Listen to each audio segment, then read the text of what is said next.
ಹಾಗೆಯೇ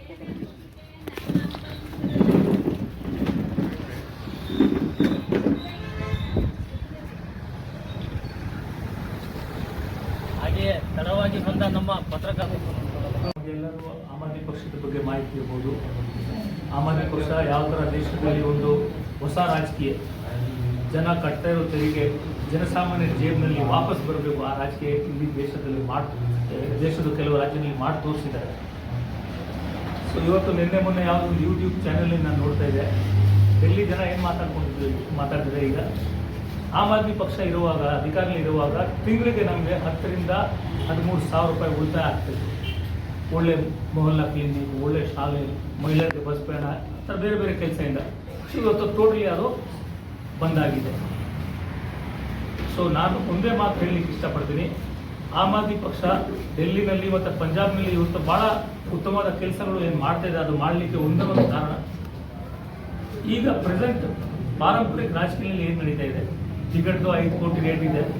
ಮತ್ತು ಯಾವುದೋ ನೀವು ಒಂದು ಫುಟ್ಪಾತ್ ಕಟ್ತೀರಾ, 5 ಲಕ್ಷದ ಫುಟ್ಪಾತ್ 50 ಲಕ್ಷ ಬಿಲ್, ಈ ಥರ ಲೂಟಿ ನಡೀತಾ ಇದೆ. ಈ ಲೂಟಿನ ಆಮ್ ಆದ್ಮಿ ಪಕ್ಷವರು ಬಂದ್ ಮಾಡಿ ಉತ್ತಮವಾದ ಕೆಲಸಗಳು ಮಾಡಿ ತೋರಿಸಿದ್ದಾರೆ. ಇವತ್ತು ಆ ನಮ್ಮ ಆಡಳಿತ ಏನಿದೆ, ನೀವು ಆಲ್ಮೋಸ್ಟ್ ದೇಶದ ಎಲ್ಲ ಪಕ್ಷದವರು ನಮ್ಮನ್ನ ಕಾಪಿ ಮಾಡ್ತಾ ಇದ್ದಾರೆ, ಬೇರೆ ಬೇರೆ ದೃಷ್ಟಿಕೋನದಿಂದ ಮಾಡ್ತಾ ಇದ್ದಾರೆ. ಸೊ ಜನಸಾಮಾನ್ಯರಿಗೆ ಒಂದೇ ಮಾತು ನಾನು ಹೇಳಲಿಕ್ಕೆ ಇಷ್ಟಪಡ್ತೀನಿ, ನೀವು ಪಕ್ಷ ಬದಲಾವಣೆ ಮಾಡ್ತಾ ಹೋದರೆ ರಾಜಕೀಯ ಬದಲಾವಣೆ ಆಗಲ್ಲ, ನಿಮ್ಮ ನಸೀಬ್ನಲ್ಲಿ ಏನೂ ಚೇಂಜಸ್ ಬರಲ್ಲ, ನಸೀಬ್ ಬದಲಾವಣೆ ಆಗಲ್ಲ. ಈ ರಾಜಕೀಯನ ಶುದ್ಧ ಮಾಡಬೇಕಾಗಿದ್ರೆ, ಒಂದು ಪರಿಣಾಮಕಾರಿ ರಿಸಲ್ಟ್ ಬರಬೇಕಾಗಿದ್ರೆ, ನಮ್ಮ ದೇಶದಲ್ಲಿ, ನಮ್ಮ ಸಮಾಜದಲ್ಲಿ, ರಾಜ್ಯದಲ್ಲಿ ಭಾಳ ಉತ್ತಮವಾದ ನಿಷ್ಠಾವಂತ ವ್ಯಕ್ತಿಗಳು ಇದ್ದಾರೆ. ಅಂಥವ್ರಿಗೆ ನಾವು ರಾಜಕೀಯದಲ್ಲಿ ದಾರಿ ಮಾಡಿಕೊಡ್ಬೇಕಾಗತ್ತೆ. ಸೊ ಕ್ಲೀನ್ ಪಾಲಿಟಿಕ್ಸು ಭಾಳ ಸಿಂಪಲ್ ಸೂತ್ರ, ಸಮಾಜದಲ್ಲಿ ಒಳ್ಳೆ ವ್ಯಕ್ತಿಗಳು ಏನಿದೆ ಅವ್ರಿಗೆ ಮುಂದೆ ತರೋಣ. ಸೊ ಡೆಲ್ಲಿನಲ್ಲಿ ಹೇಗೆ, ಪಂಜಾಬ್ನಲ್ಲಿ ಹೇಗೆ ಕೆಲಸಗಳು ಆಗ್ತಾ ಇದೆ ಜನ ಪರವಾಗಿ, ಆ ಥರ ಕೆಲಸ ಇಡೀ ದೇಶದಲ್ಲಿ ಆಗಬೇಕು. ಮತ್ತು ನಮ್ಮ ಕರ್ನಾಟಕದಲ್ಲಿ ಕೂಡ ಆಗಬೇಕು. ಕರ್ನಾಟಕದಲ್ಲಿ ತಾವು ನೋಡಿದ್ದೀರಾ, 40% ಸರ್ಕಾರ 50% ಕೊಟ್ಟಿದ್ದಾರೆ. ಒಂದು ಮಾತು ನಾವು ಒಪ್ಪಬೇಕಾಗತ್ತೆ, ಇಷ್ಟು ವರ್ಷದಲ್ಲಿ ಆಮ್ ಆದ್ಮಿ ಪಕ್ಷ ಒಂದು ಮಟ್ಟಕ್ಕೆ ಹೋಗಬೇಕಾಗಿತ್ತು. ಬಟ್ ಬೇರೆ ಬೇರೆ ಕಾರಣದಿಂದ, ಅದರಲ್ಲಿ ಭಾಳ ದೊಡ್ಡ ಕಾರಣ ಆರ್ಥಿಕವಾಗಿ ಇದೆ, ಬೇರೆ ಬೇರೆ ಪಕ್ಷದ ಒತ್ತಡಗಳು ಇದೆ. ಬಟ್ ಈಗ ಇಡೀ ಕರ್ನಾಟಕ ರಾಜ್ಯದಲ್ಲಿ ವಿಶೇಷವಾಗಿ ಯುವಕರು ಮುಂದೆ, ತುಂಬ ಜನ ಯುವಕರು ಮುಂದೆ ಬಂದವರು.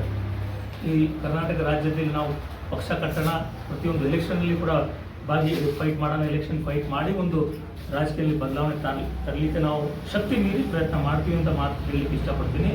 ಜೊತೆಗೆ ಇವತ್ತು ದೇಶದಲ್ಲಿ ನಡೀತಾ ಇರೋದು ಘಟನೆಗಳು ನೋಡಿದರೆ ಭಾಳ ದುಃಖ ಪಡೋದು ಪರಿಸ್ಥಿತಿ ಇದೆ ದೇಶದಲ್ಲಿ. ಯಾವ ಥರ ರಾಜಕೀಯ ದೇಶದಲ್ಲಿ ನಡೀತಾ ಇದೆ, ಧರ್ಮದ ಮೇಲೆ, ಜಾತಿ ಮೇಲೆ, ಮತ್ತು ಎಲ್ಲ ಸಂಸ್ಥೆಗಳನ್ನು ಯೂಸ್ ಮಾಡಿ ಈ ಬೇರೆ ಬೇರೆ ಒಳ್ಳೆ ರಾಜಕೀಯ ಮಾಡುವಂಥ ಆಮ್ ಆದ್ಮಿ ಪಕ್ಷದಿರಲಿ, ಬೇರೆ ಆಪೋಸಿಷನ್ ಲೀಡರ್ಗಳಲ್ಲಿ ಯಾವ ಥರ ಒತ್ತಡ ಮಾಡ್ತಾ ಇದ್ದಾರೆ ತಾವೆಲ್ಲ ನೋಡ್ತಾ ಇದ್ದೀವಿ. ಜೊತೆಗೆ ಸರ್ಕಾರ ವಿರುದ್ಧ ಈಗ ಯಾರು ಮಾತಾಡಿದರೆ ಅವ್ರ ಮೇಲೆ ಯಾವ ಥರ ಆಪಾದನೆ ಇವರು ತರ್ತಾ ಇದ್ದಾರೆ.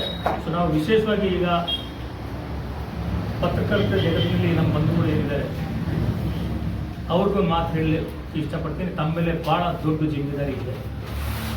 ವಾತಾವರಣ ನಮಗೂ ಗೊತ್ತಾಗ್ತಿದೆ, ಬಟ್ ತಮ್ಮ ಮೇಲೆ ಭಾಳ ದೊಡ್ಡ ಜಿಮ್ಮೆದಾರಿ ಇದೆ.